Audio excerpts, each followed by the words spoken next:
एक घास प्रेमाचा खास तुमच्यासाठी.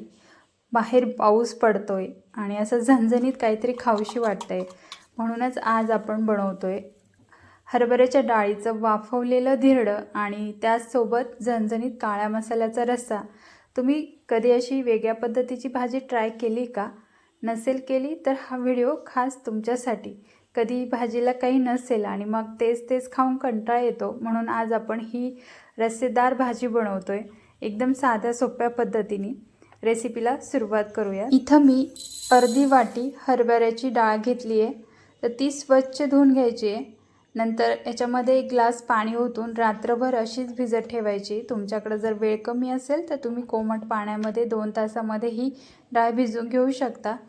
नंतर दुसऱ्या दिवशी सकाळी बघायची डाळसुद्धा छान भिजली. आता मिक्सरच्या भांड्यामध्ये आपल्याला डाळ काढून घ्यायची.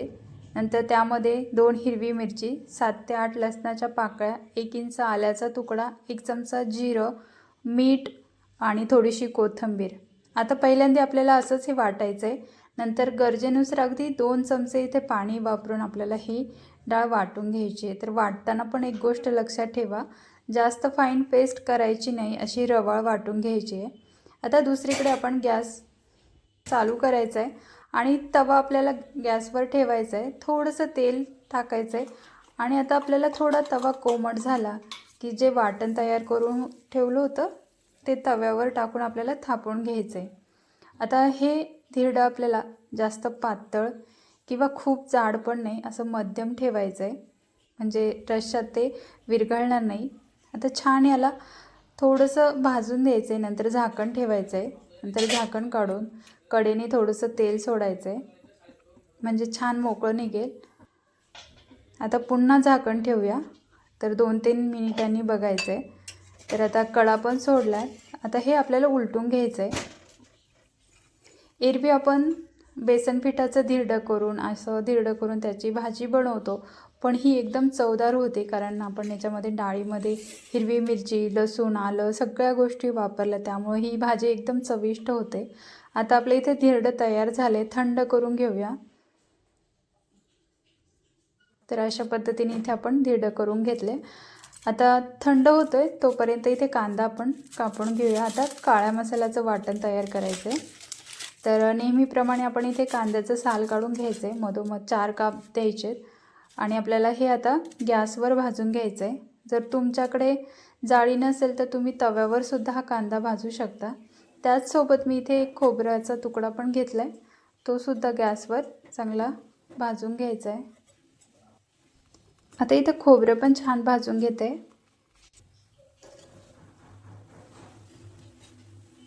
आता जे आपण धिरडं थंड करायला ठेवलं होतं ते सुद्धा थंड झालं आहे. आता इथे आपल्याला कापून घ्यायचं आहे. तर इथे आपण जशी पातोडी कापतो ना, त्या पद्धतीने इथे कापून घेते. तुम्ही तुमच्या आवडीनुसार याचे तुकडे करू शकता. इथे चौकोनीसुद्धा करू शकता किंवा असे पण तुकडे आपण रश्श्यामध्ये टाकू शकतो. आता इथे आपण सगळं हे कापून घेतलं आहे. तर आता ह्या वेगळ्या करून घ्यायच्या आहेत. तर बघा, वड्या किती छान दिसत आहेत आणि एकदम अशा कडक झाल्यात, त्याच्यामुळं भाजीत ह्या अजिबात विरघळणार नाही. आता ह्या सगळ्या सुट्ट्या करून घेतल्या की नंतर एका बाउलमध्ये काढून घ्यायच्यात. आता आपल्याला इथे जो मगाशी कांदा भाजायला ठेवला होता तो बघायचा आहे. तर कांदा पण भाजला आहे, गॅस बंद करायचा आहे. आता मगाशी जे खोबरं भाजून घेतलं होतं ते थंड करून त्याचे असे काप करून घेतले. आता पुढची तयारी. आता इथे तव्यावर आपल्याला 2 चमचे खसखस भाजून घ्यायची आहे. तर तेल न टाकता ही अशीच भाजून घ्यायची आहे. तर खसखसीमुळे रश्श्याला पण चव छान येते आणि थोडा दाटसरपणा पण येतो. आता इथे खसखस भाजून घेतली, आता ती काढून घेऊया. त्यानंतर आपल्याला इथे तव्यावर 1 चमचा तेल घालायचं आहे आणि इथे जी आपण डाळ भिजवली होती त्याच्यातले 2 चमचे डाळ घेतली आहे, लसूण पाकळ्या, आल्याचा तुकडा. आता ही छान अशी भाजून घ्यायची आहे. तर अगदी डाळीला डाग येऊस्तोपर्यंत इथे आपल्याला हे भाजून घ्यायचं आहे. नंतर खोबरं आणि जो कांदा भाजून ठेवला होता तो सुद्धा इथे आपल्याला फोडून घालायचा आहे आणि त्यावर थोडीशी कोथिंबीर. आता हे छान असं परतून घ्यायचं आहे.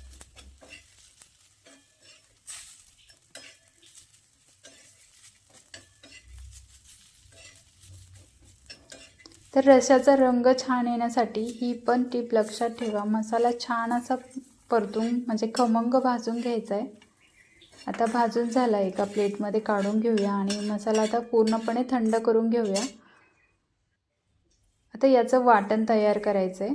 तर आपल्याला मसाल्यामध्ये खसखससुद्धा वाटायची, हे पण लक्षात राहू द्या. आता याचं वाटण पण तयार करून घेतलं आहे. आता पॅनमध्ये आपल्याला 2 ते 3 चमचे तेल टाकायचं आहे. तेल तापलं की जिरं आणि हिंग घालायचं आहे. त्यावर आता जे वाटण केलं होतं ते टाकायचं आहे आणि चांगलं हे परतून घ्यायचं आहे. अगदी तेल सुटेपर्यंत हे वाटण आपल्याला परतून घ्यायचं आहे.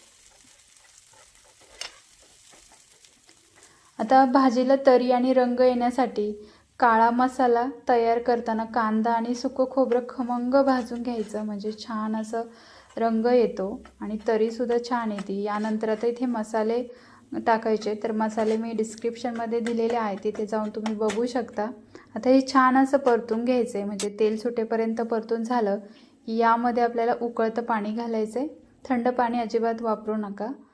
असं उकळतं पाणी आपल्याला मसाल्यावर टाकायचं आहे आणि हे मिक्स करायचं आहे.